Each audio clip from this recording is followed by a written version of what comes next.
Yes, excellent. So my talk is called Motivating Young Learners Through English Summer Camps. Before I get into the main topic about motivating children, I'd like to tell you a little bit about my background, how I became an English teacher. So my interest in Russia and Russian culture really started with the language. I think Russian language is beautiful, I find it very interesting, and I had been studying Russian language for about half a year before I came to Russia for the first time. I had a friend living in Moscow. We had been language exchange partners, so twice a week we would talk on Skype for 1 hour in English and then 1 hour in Russian, helping each other. It was a great way to practice the language, especially for university students who don't have money for private lessons.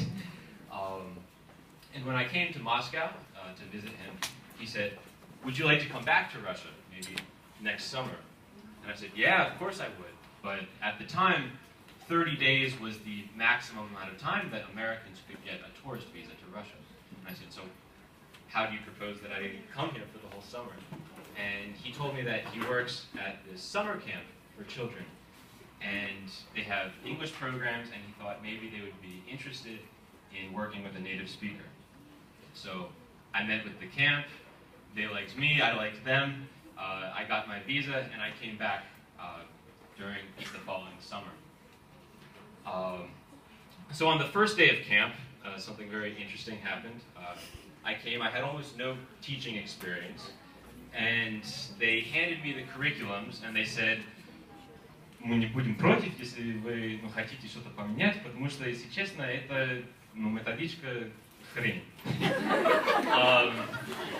And so the first thing I did, of course, was, since I had only been studying Russian for a year, was look up the word хрень in my dictionary.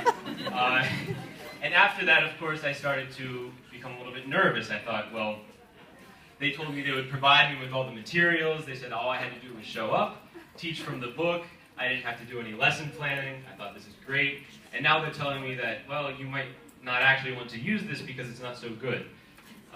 So I asked them to elaborate. I said, "What do you mean? What's wrong with this?" And they explained that previously they had hired a well-known English school in Moscow to teach their lessons. And it turns out that the children hated the English lessons.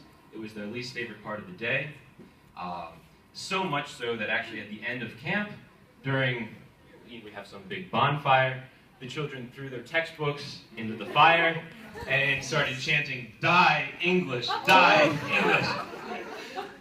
So definitely not the sign of motivated students.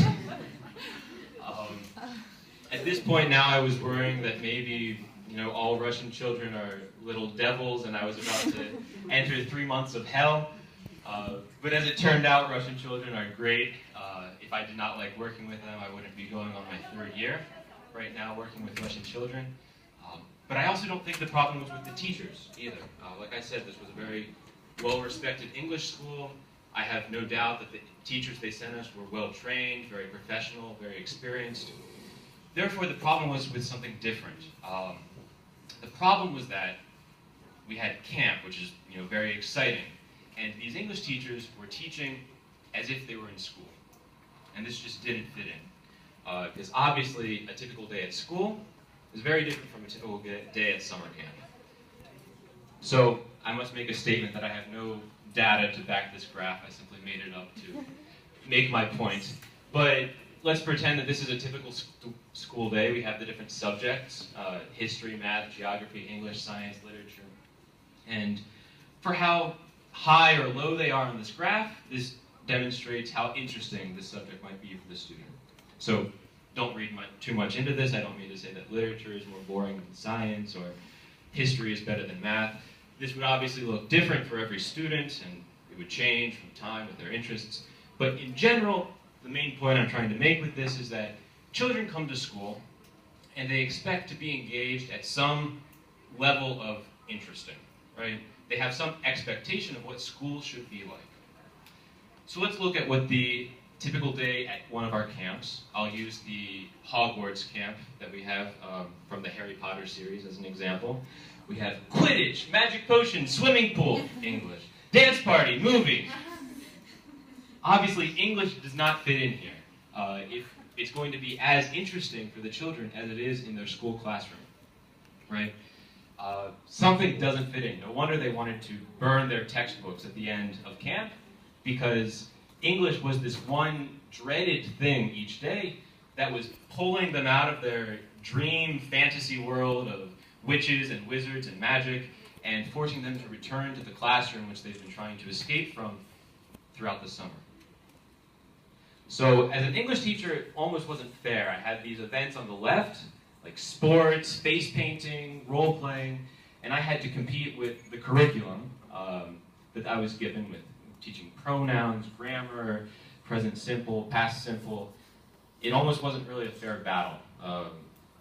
So something had to change. So the first thing I tried was I decided to wear this funny wizard hat and cape to all my lessons. The children liked this. They said I look a little bit like Hagrid. I was a little bit insulted because I don't think I'm that large, but I guess it's the beard, not my size. But this still wasn't enough. I knew I had to change something else to make the children really interested in our programs. So I thought about, what is my goal as a teacher? What goals do I have for my students? These are perhaps some typical goals that you might have in a regular language school. Do I want to help my students improve their speaking and listening skills, their writing and reading skills? Are they preparing for some exam, a college entrance exam? Increase their vocabulary, understand some difficult grammar concepts? These are all excellent goals, but I didn't think that they were appropriate for the summer camp atmosphere. There were a few reasons. First of all, to achieve these goals well, it has to be less exciting than sports. And like we saw in that graph earlier, it just doesn't fit in. Also, we have the problem that there's very little time. We have 10 days of lessons and 2 hours each day. So 20 academic hours is not enough time for students to move from beginner to elementary level, from B1 to B2. It's just not enough time to make a significant impact in their speaking or reading abilities. Okay. Especially if this is a large group class. Also, we have students coming from all different cities, all throughout Russia, with very different educational backgrounds. Some students have been studying in a language school for 6 years, others have had 1 year of English. So I decided to keep these goals, but push them out of the way a little bit. I had to come up with another goal that was more appropriate for the summer camp settings. And this is what I came up with. My goal is for each child to understand that learning English is fun, interesting, and useful, so that they return from camp with a burning desire to continue their journey of mastering the English language.